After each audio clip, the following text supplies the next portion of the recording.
What's up, guys? It's your girl Kiki, and you are watching Woman of the Yards. And here's my co-host that will be introducing to themselves.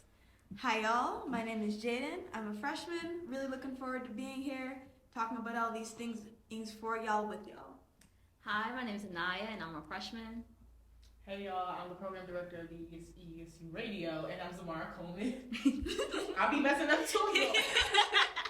So today we have a lot of topics to really discuss about. So like our first topic is Black women in film. So for the past year, we have a lot of great films with great actresses, which is Viola Davis, Woman King, and Good News. So since Woman King has started in 2022.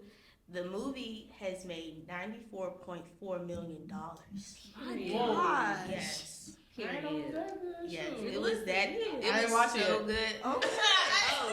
But listen. That's on my to-do list. All I gotta say is Woman King is kind of better than Black Panther, the second one.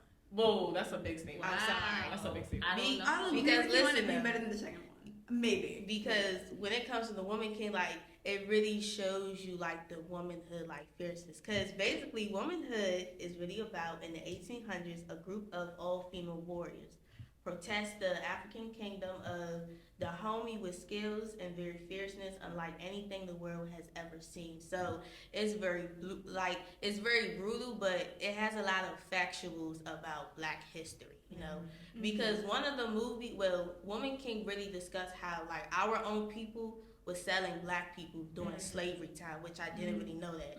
So in the West Africa. yeah, so Woman King has been very great. So the second movie y'all probably heard is Swarm. Oh my gosh, I just I binged that have last night. When That's on my Let me to-do tell list y'all, too. Oh my Swarm. goodness. When I tell y'all, Dover Glover. He is amazing. I watched Atlanta, and like it makes sense that he makes this type of films. I don't know, what's his name? Jordan Peele. Yeah, he might have to watch out Yeah. because It's giving Donald that Glover pie versus- scene. That pie scene, I can't look Now I at gotta- sweet potato pie again right now. But one thing about the show Swarm, like it really indicates how like people are very obsessed with these celebrities, like the Barbs, the Barty gang. Like it's a lot of people that don't have no life, but then again, like their life is their celebrity. So y'all really have to watch Swarm. Like it's the ultimate TV series on Prime Video. Inspired by the Beehive, by the way. Yeah. Look, the way they do each episode, they be like, "This is not fictional events. Yeah. They're all everything you think that it is. It is." So, That's crazy. Yeah. You're like, no, this is for real. Like, but Don't get it overall, twisted. yeah. y'all. So like, how y'all feel about these upcoming movies about Black women for the past year? Like, how y'all feel about it? It's interesting because like the way that we've started to create stories for movies has changed while we're getting more Black women in media. So instead of having stories where Black women are the main character, but they're still the same kind of stories from before, it's a lot more up and coming stories, which isn't a bad thing. But you see people complain about it more because now we don't really have real villains in media. Yeah. Because it's all about somebody starting from the bottom and then getting to the top. It's still interesting, but for different reasons. Yeah.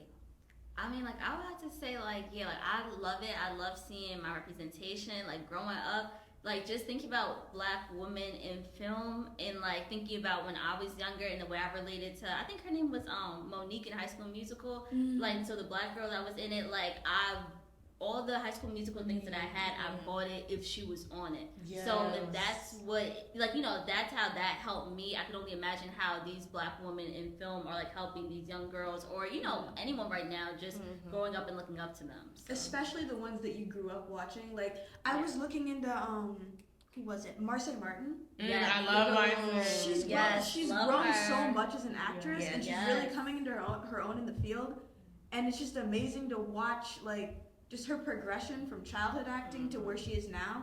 Yes. Yeah, we had talked about her last episode with her growing up and like becoming her own, and like we love that for her. Yeah. And representation matters, like literally, like a Black woman. Yes. And she has her own press-on nails, like a nail. I think. Oh, like, seriously? Yes, a website where she's selling press-on nails, and I think like products to take care of your nails too. I'm not 100% sure, but yes, she does have a site. I think it's called Nails.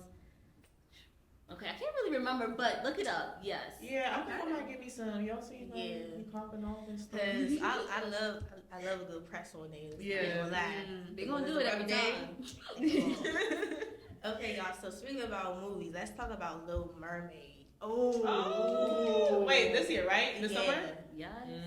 Holly Bailey is definitely That girl. That That girl. girl. The Black Mermaid. That girl. But That then was again, perfect casting. yes, Yes. that is. But then again, she had a lot of negativity because some people feel like as though that it was wrong for her playing like the mermaid. But my thing is, we need black figures, like black superheroes, black princesses. We don't have that. So to actually see her be a Little Mermaid and also have locks and dreads, That's like, so different. like Yeah. it's a great inspiration of like for little girls. This is exactly what I meant when I was talking about how this way that we've told stories has changed. We denote whiteness with stories that are like fantasy or fictional based, and then we kind of delegate black stories to the nonfiction area, which I feel like is why some of us didn't grow up seeing as much of ourselves in media, because a lot of it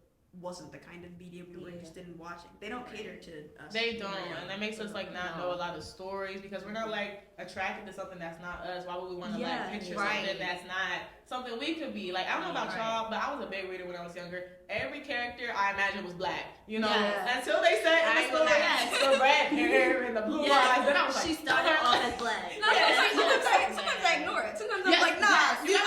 In my heart, I know who you are for real. You're lying. You're lying. No, I don't care what they said. It's not true. I'm the one that's reading it. It's, upon interpretation.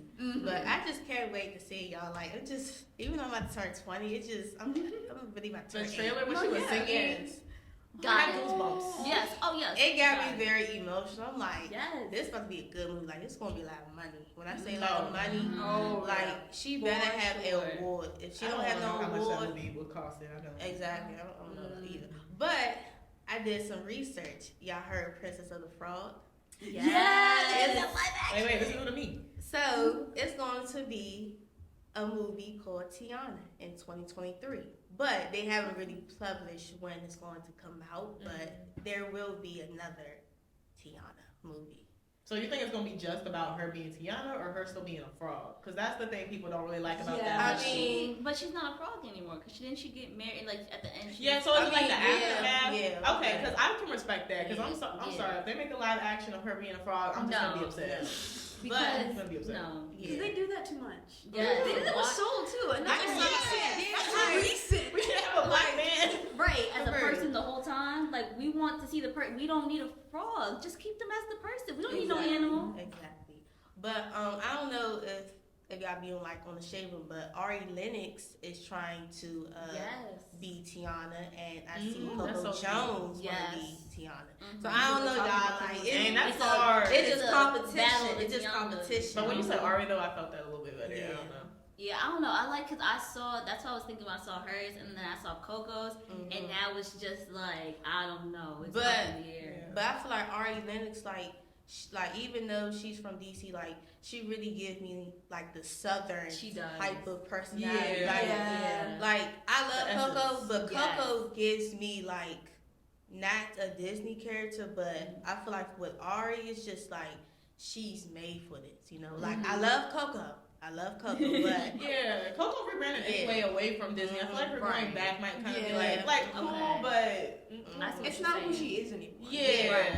Because I think she's in a show called The Prince of Bel-Air. Oh yeah, Bel-Air. She was good. One thing about her, Coco did a great of being Haley. What's her name? Haley? I'm not sure. That's the sister. No. She was a sister. Yeah, sister. Yeah. Because back in the day one, she was. Oh, you mean Hillary? Hillary. Hillary. There we go. Coco Jones is a great. She did give Hillary. Yeah, she really did give Hillary. But when it comes to Coco, like I feel like she made Hillary as like a hustler. Like she can cook, she can do content. Like Coco really made Hillary as like she's not dumb, but then again she's smart. Like it works for her yeah, stuff. like she know how to do that. So I really love that for Colo Jones, and she has a new album. Like I love her album. That album, I put it on repeat. That album really gives me black love. Like I love something her album. about your hands on my body. yes. That's it. That was it. Okay, y'all. So the next topic is the nominations. So Angela Bassett. Everybody's it's just kind of beefing because we had the Oscar awards. Sometimes was it last week? It all blends in. Yeah, wasn't there another something that happened? Ashley, And then somebody Ashley. win. Who did win it? Viola? Did she not win something?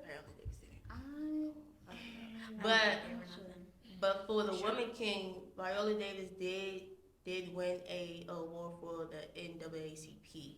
Okay. She did win. But for the Oscars, it's not a lot of black and minorities celebrities that's winning a Oscars because Angela Bassett was running against Jamie Lee Curtis of the Best Supporting Actress, but Jamie Lee Curtis is the winner of the Best Supporting Actress. So my thing is, how y'all feel about the results of the winners? Like it's not none of the black minorities. It's aggravating, and it's very blatant with what they're doing. Yeah. It's not even tactful or hidden at all. You can tell what they're doing.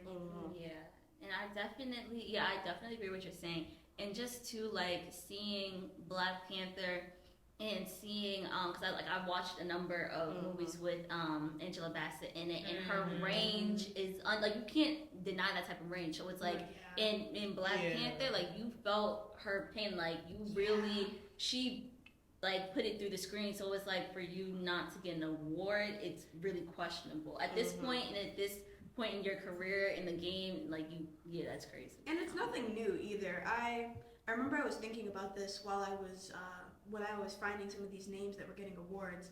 I watched a SNL skit very recently with one of my friends that was like years and years old, but it was about how in the Oscars the only people who ever win Oscars are like white supporting characters.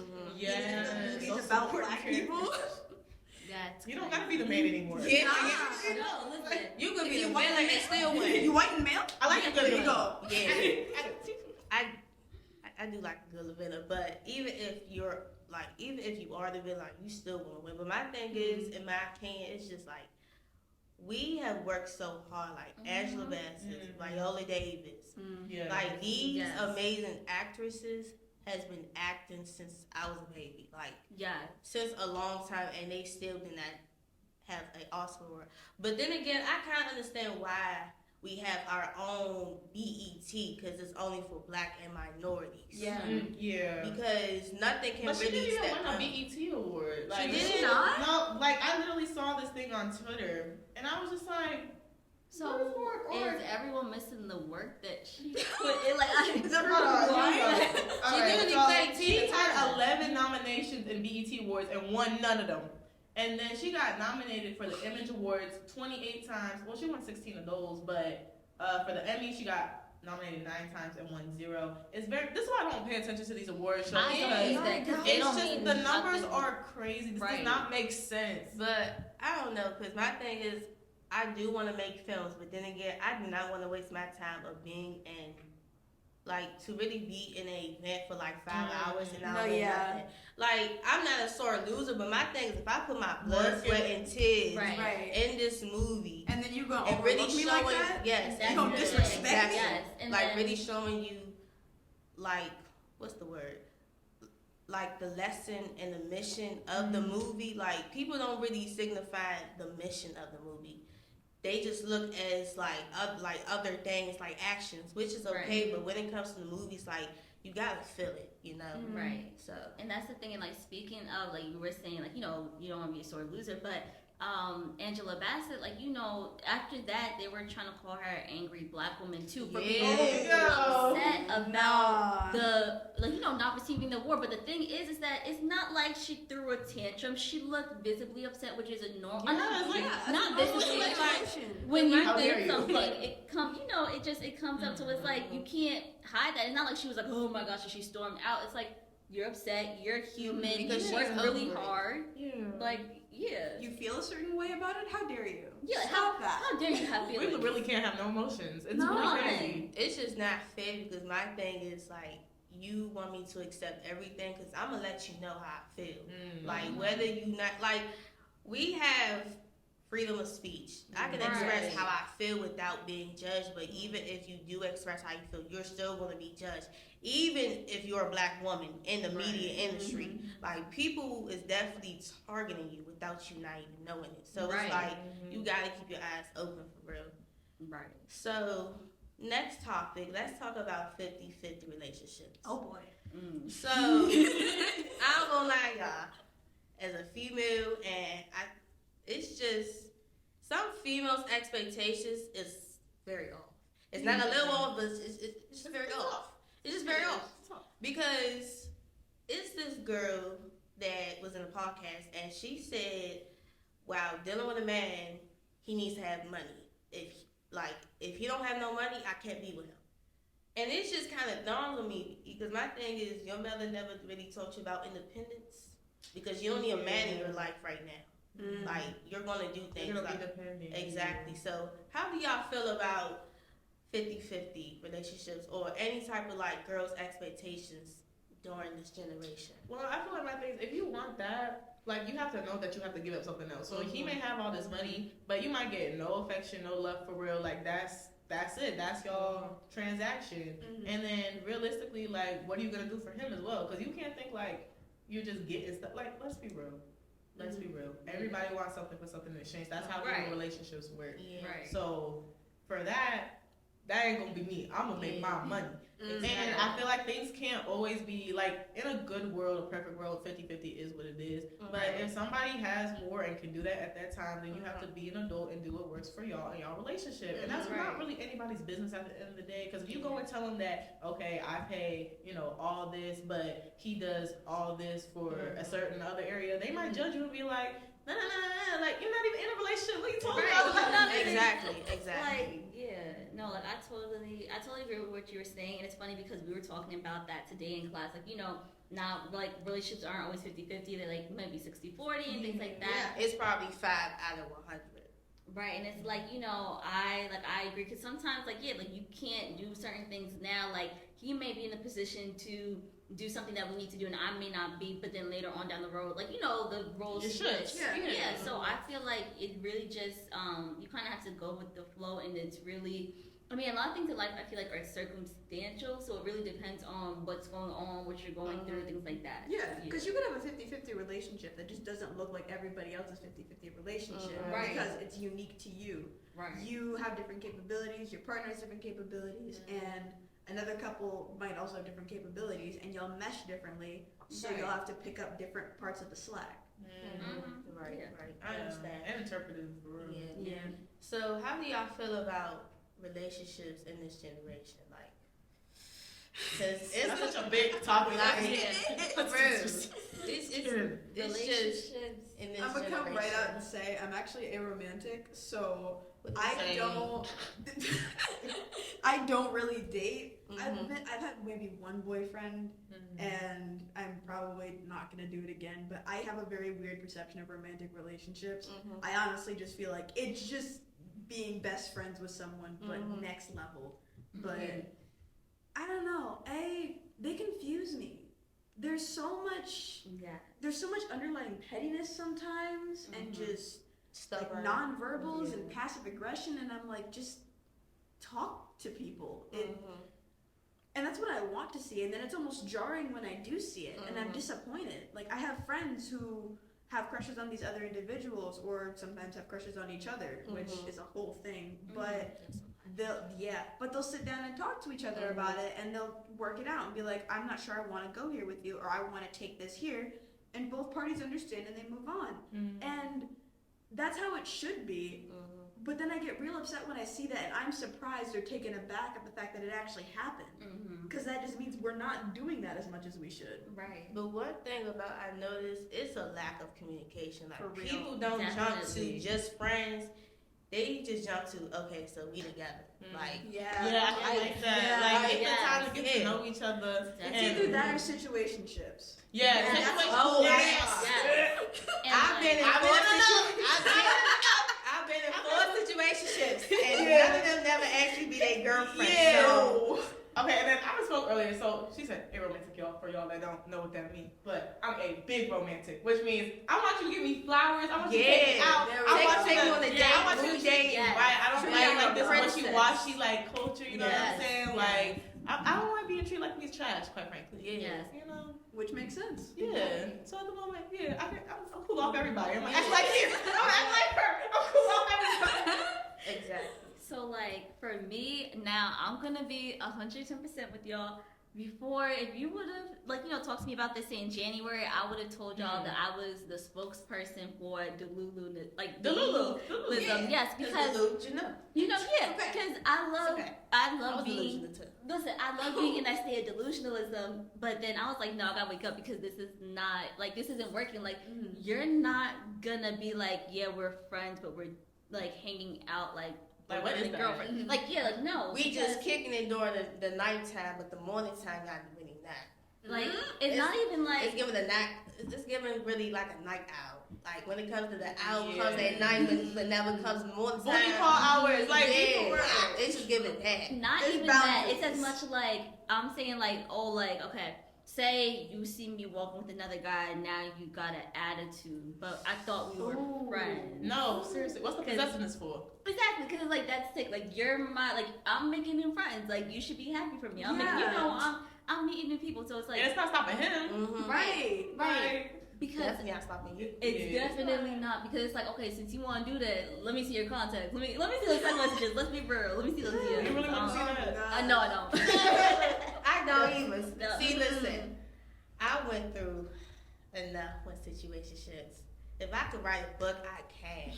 But I learned that as a college student, focus on yourself. Because my mother always tell me, living your best 20s is living your best life.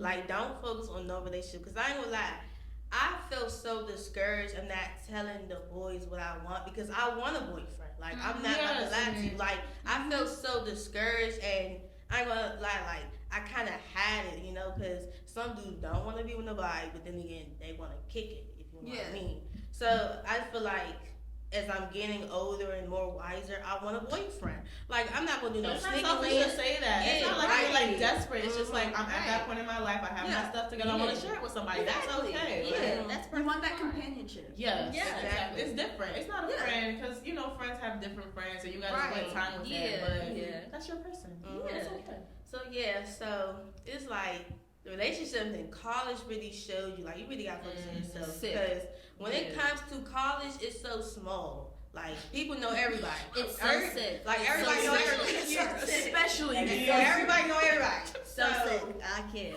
Because you gotta be careful. Like, you really have to be careful. Like, but my thing is, so I'm gonna give y'all a question. So I know y'all went through a situationship. How did you overcome that? Like, like, what was the process? I'm gonna be so honest. We just Literally, I was down bad for a minute. Because I ain't gonna lie, I can tell y'all my story because I had a situationship last 2 months.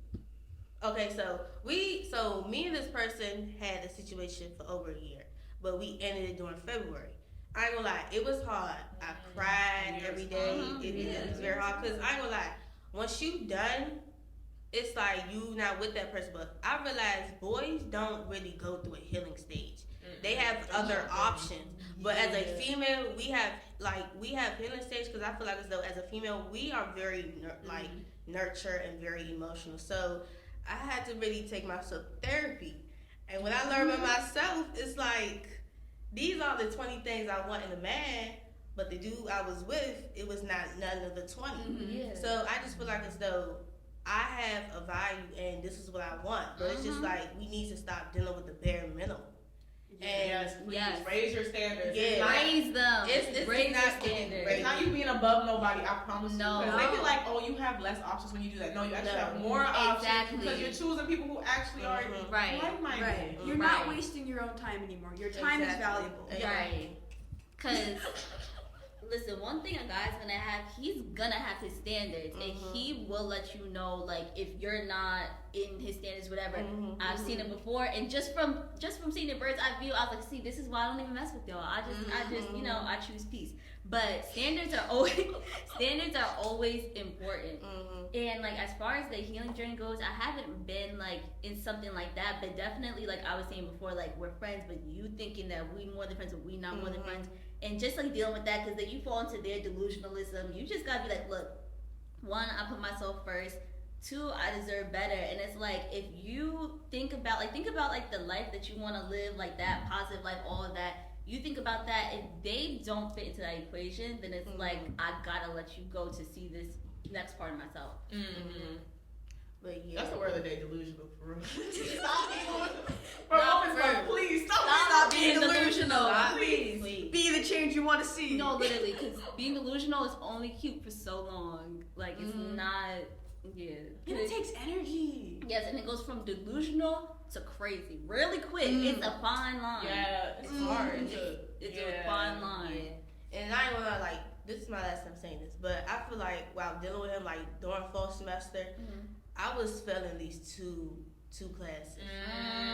I was really down bad. Like I was emotional. I didn't want to go out. I didn't want to do nothing. But when I'm not with him no more, my articles is out. I'm doing the podcast, like, cause I ain't gonna lie, like y'all really have to see the difference of being with them and really be without them. Like I'm going to be okay, but you have to understand. While in college, you have to focus on your career because he's not going to give me a job. Yeah.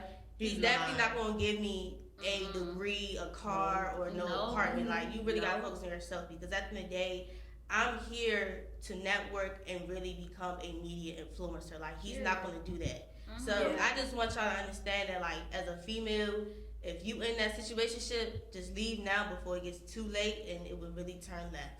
And even for normal relationships, I want to point out, even if that man has shown you that they can provide for you in the ways that you need them to provide for you, you also got to still make sure that you don't rely too heavily on him because codependent relationships are a trip. Even if y'all end up getting married and he take care of you, you gonna be messed up. You are going to be emotionally wrecked. You're not going to be able to do anything outside of him. You're not going to be your own person anymore. Even if you love him, even if you're like, oh, he the one, he can be the one, but you got to be one with yourself. Period. Period. That's a word. That is a word. That is a word. Class it over the board. That's a yeah. Well, y'all have anything else to say? No, I feel like this was good talk for Women's Month. Good call. Yes. Good. Purple is the color. Yeah. Royalty. Yes. We are queens. So choose yourself. Choose yourself and choose to stop being Delu-lu. It just an easy choice. Once a day, just stop, take delusionalism out of your life. Take a minute to just be by yourself, with yourself, and recognize where you are. And then you might win an award if you do that. Yeah. You'll be successful. Yeah. Get millions of dollars. Yes. Clearly. It's best to find peace while dealing with negativity. Period. That's a word. So, thank you guys, and this is our third episode, and my name is Kiki, and this is my co-host, and this